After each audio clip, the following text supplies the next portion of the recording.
Ibai tiene una forma de trabajar, y supongo, entiendo yo, que los streamers en general, que es todo mucho más transparente. Si te equivocas, o si la cámara se cae, o si entra gente en el set, o si tienes que llamar a alguien en directo, les parece la cosa más normal del mundo, ¿no? El nivel de entusiasmo que han detectado ellos en los clientes y en las marcas cuando han dado el nombre de Ibai Llanos. Insisto, del nombre de Ibai Llanos, no el nombre de Copa América. O el de Leo Messi ganando potencialmente su primer gran título con la selección. Oriol, Cosmos Studios sorprendió cuando compró los derechos para transmitir la Copa América en territorio español, y lo curioso fue que en lugar de que esto se viera por televisión, que es lo que históricamente pasa con estos derechos, la retransmisión se hizo a través de Twitch y nada menos que con Ibai Llanos, el streamer más conocido y más popular prácticamente en español que hay en este momento. ¿Me puedes contar qué resultados consiguieron con esta experiencia? Pues de entrada aprender muchas cosas, más allá de los resultados empresariales, que luego los comentamos si quieres, pero bueno, yo creo que es la gran lección que hemos aprendido, es hasta qué punto esto es solo un primer experimento de muchos que seguramente vendrán más tarde y de un, no sé si de un cambio de paradigma, porque yo creo que es muy pronto para aventurarse a decir algo así, pero sí de ver cosas, ver reacciones de marcas, ver reacciones de los espectadores, ver cómo podemos utilizar los derechos deportivos para cambiar panoramas más amplios que no solo el de los derechos deportivos, como el de la propia concepción de lo que es la televisión en abierto, en España en concreto, pero en general en todo el mundo seguramente habrá experimentos parecidos a estos, ¿no? Que en un sector como el de los derechos deportivos, que parece que todo apunta, y no es exactamente mi área de trabajo, con lo cual lo digo un poco desde el punto de vista del espectador, pero que todo parece como que cada vez es más fácil que se tienda al pay-per-view y a plataformas de pago y a contenido al que solo puedas acceder a través de un pago, de una suscripción o de un pay-per-view, pues de repente hemos encontrado un sistema que permite dar fútbol en abierto. Tu trayectoria, tú has pasado por Radio Barcelona, por la cadena SER, estuviste más de 3 años allí, hace unos cuantos años, pero también has pasado por televisión y hoy tu trabajo es dirigir una productora audiovisual, Cosmos Studios, que además ha hecho ya grandes éxitos. Esto podríamos decir, vos decías algo al comienzo, no sabemos si estamos ante un nuevo paradigma, pero ¿qué te dice, digamos, tu yo interior? ¿Crees que realmente el surgimiento de los streamers, los youtubers, los podcasters, son realmente una nueva fórmula de comunicación que incluso puede afectar o que puede realmente pegarle de manera directa a los medios tradicionales? No lo sé. Le he dado muchas vueltas estos días porque, claro, hemos trabajado mucho con Ibai y yo te diré que, no sé si por edad o por formación audiovisual y por el tipo de contenido que puede que yo consuma, no soy un espectador de Ibai muy asiduo. A mí Ibai me gusta cómo hace las cosas. Creo que, por ejemplo, el fútbol lo hace muy bien. A mí me parece que la Copa América, además, ha tenido colaboradores que los ha escogido él muy bien escogidos, pero se ha sabido rodear, lo ha hecho, yo creo que lo hace muy bien. Hay otro tipo de contenidos más de streamer puro y duro, por decirlo así, de videojuegos y tal, que simplemente, bueno, yo no lo consumo, que bueno, tiene un éxito brutal, con lo cual, evidentemente, puede que el target sea otro. Yo le he dado muchas vueltas y le he observado mucho a Ibai, siendo como es, no sé si el más grande en cuanto a cifras, pero bueno, el gran fenómeno aquí en España por lo menos es Ibai sin duda de todo el mundo streamer, porque además tiene un estilo muy propio y además se lo trabaja incluso más allá de lo que es un stream encerrado en tu casa, ¿no? Él monta eventos. Y yo vengo de hacer televisión de otra forma. Yo vengo de escribir guiones durante muchos años, de producir televisión, de producir radio, como decías, producir documentales, series documentales, con otra forma de trabajar. Y supongo que por una cuestión generacional nos ha pasado a todos que la generación nueva que hace las cosas diferente tendemos a pensar que es una forma peor de hacer las cosas. Y yo he intentado no caer en eso con Ibai, porque no creo que el hecho de que él, por ejemplo, no se escriba ni un solo guión sea peor. No lo es. Para él le funciona así. Yo, claro, por donde vengo y de formación profesional, vengo de tener las cosas muy pautadas, muy escritas, muy minutadas, escaletas muy estrictas. Luego la magia pasa y si estás en directo todavía más, ¿no? Pero él no. Ibai tiene una forma de trabajar y supongo, entiendo yo, que los streamers en general, que es todo mucho más transparente. Si te equivocas o si la cámara se cae o si entra gente en el set o si tienes que llamar a alguien en directo, les parece la cosa más normal del mundo, ¿no? Por ejemplo, él hace un formato un poco más televisivo de entrevistas. Y eso lo decía él, que él empezó este formato con Gerard Piqué, además, haciendo entrevistas, ¿no? Una entrevista con Gerard Piqué de 2 horas y pico, que es algo que Gerard no ha hecho nunca en su vida, una entrevista tan larga. Y en cambio Gerard estaba muy cómodo porque era una charla, era otra cosa. Pero claro, yo se lo decía a los dos, a Gerard y a Ibai. Si tú transcribes esa entrevista, es algo que yo, a pesar de que me entretuvo y me estuve viéndola a las 2 horas y pico, es un caos de entrevista. Y no digo caos desde el punto de vista crítico, insisto, ¿no? Intento no caer en eso porque siempre pienso lo mismo, que es una entrevista que no tiene bloques definidos, no hablamos de un tema y luego de otro. Él va cambiando, vuelve para atrás 7 bloques, luego 7 preguntas para adelante, pregunta cosas que ya se han contestado antes, cosas que en un formato, digamos, más periodístico, más televisivo, no te permitirías hacer porque no tiene una estructura, ¿no? Pero claro, llega el momento en el que tú piensas, ¿qué hago? ¿Lo critico? ¿No me gusta? ¿Pienso que está mal hecho? Cuando está teniendo, con el caso de Gerard, 300.000 personas viéndolo, que no es comparable con televisión, porque 300.000 personas en Twitch es una salvajada a nivel planetario, ¿no? Claro, ¿quién soy yo o cualquiera de los que hemos hecho televisión o radio de otra forma hasta ahora para criticar lo que hacen estos chavales, ¿no? Y ya no solo en una entrevista, que es algo que a lo mejor yo me puedo sentir más cómodo opinando porque he escrito entrevistas en mi vida muchas, ¿no? Sino en formatos pues eso, de comentar videojuegos. Esta entrevista la puedes encontrar completa en texto y en audio en www.mediaventurados.com. Allí vas a encontrar todas las reflexiones, las opiniones y las entrevistas que se hacen en cada una de las temporadas de este podcast donde pensamos en la radio que viene. Te invito a que te suscribas al canal de YouTube para que cada semana encuentres una entrevista nueva y que por supuesto lo hagas también a través del podcast en las principales plataformas Spotify, Apple Podcasts, Google Podcasts e eBooks. Gracias. Sigue disfrutando de la entrevista. La radio que se escucha hoy, ¿no? ¿Te gusta? ¿Crees que se le pueden hacer mejoras, cambios?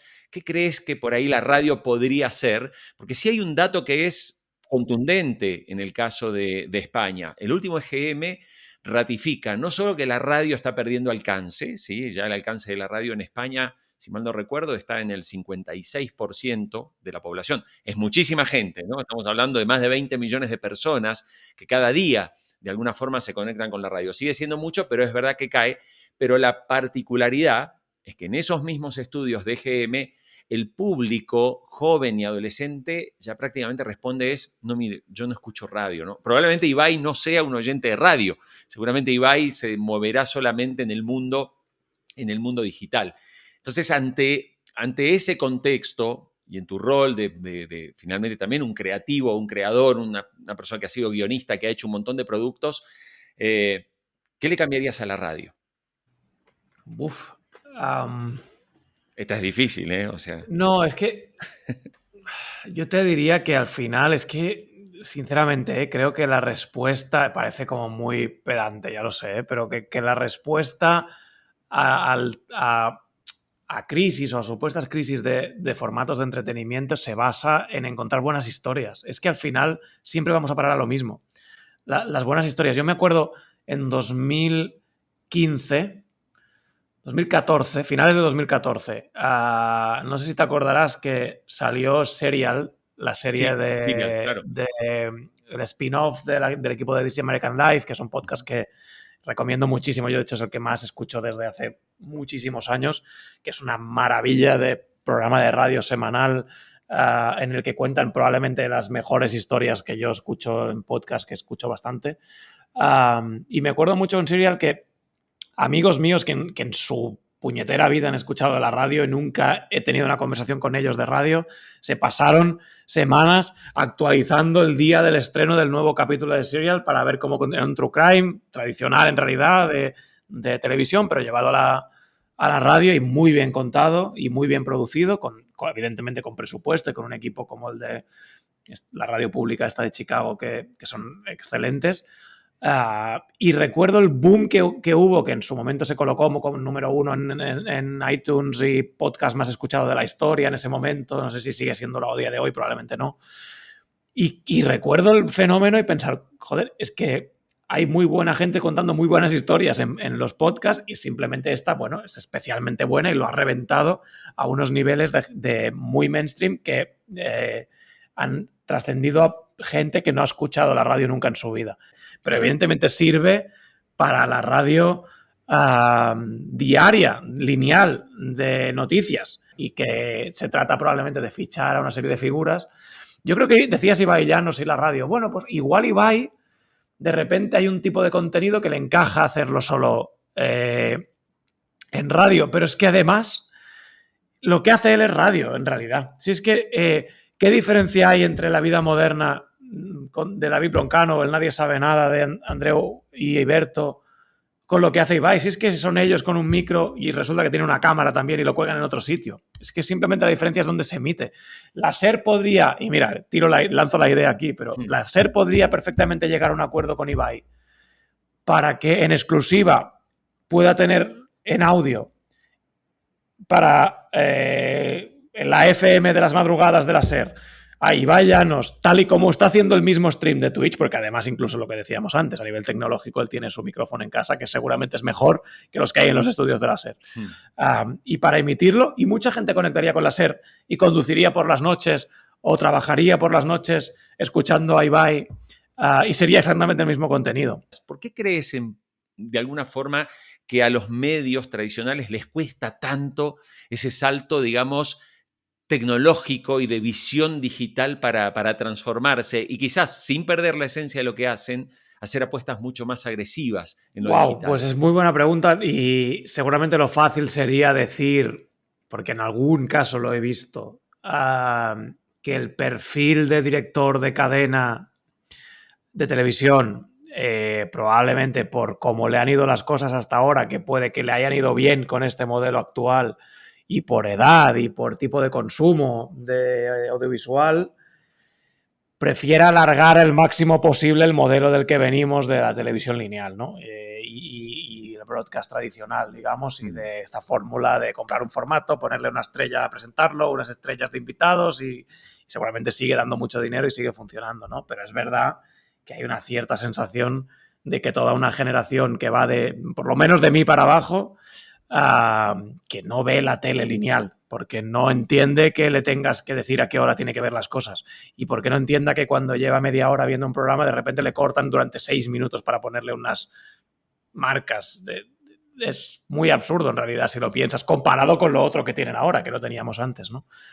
Yo si ahora Antena 3, que es una, no sé, o Telecinco, una de las privadas grandes en España, ¿no? Del que lideren la audiencia, que ahora sinceramente no sé cuál es, me dices que a las 10 de la noche van a poner a un chaval con una cámara en su habitación a narrar partidas de videojuegos, te diría, ostras, no lo hagáis, porque no es en lo que sois buenos.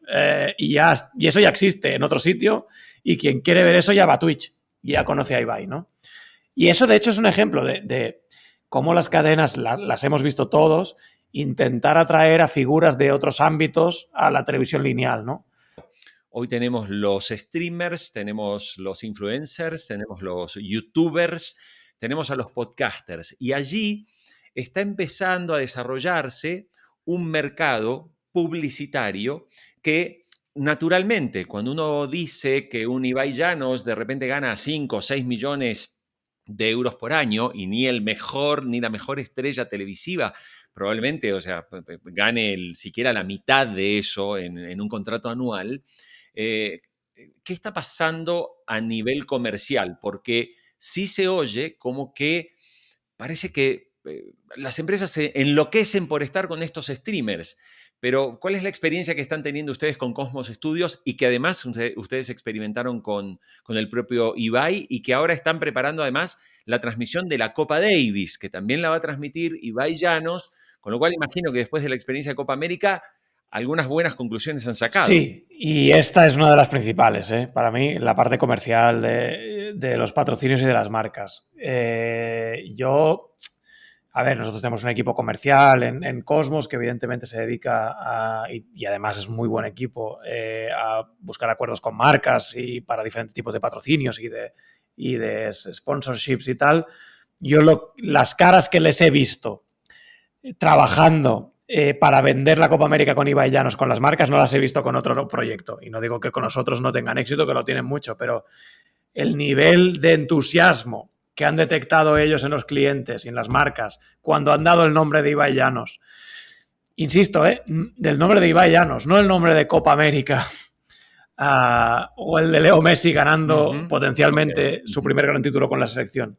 Era Ibai. Es que si hubiese sido un torneo de badminton, también hubiesen encontrado un montón de entusiasmo, porque al final saben las marcas, intuyen algunas, otras hay que contárselo, que ahora mismo todo lo que toca Ibai Llanos se convierte en oro, ¿no? Eso no es ningún misterio. Entonces, también es verdad que hay marcas a las que nos hemos acercado para hablar de la Copa América que no tenían ni idea de lo que era Twitch, ni de quién era Ibai, ni de quién va a ver esto, ni de cómo se hace, ni de nada. Y que algunas de ellas, de hecho hemos tenido varias marcas en la Copa América que han patrocinado el evento, que lo han hecho para probar y que están encantadísimas de la vida con el resultado y que van todo el día encontrándose con compañeros de trabajo que les dicen el éxito de que ayer a las 3 de la mañana estuve viendo la marca, cosa que no les había pasado nunca, ¿no?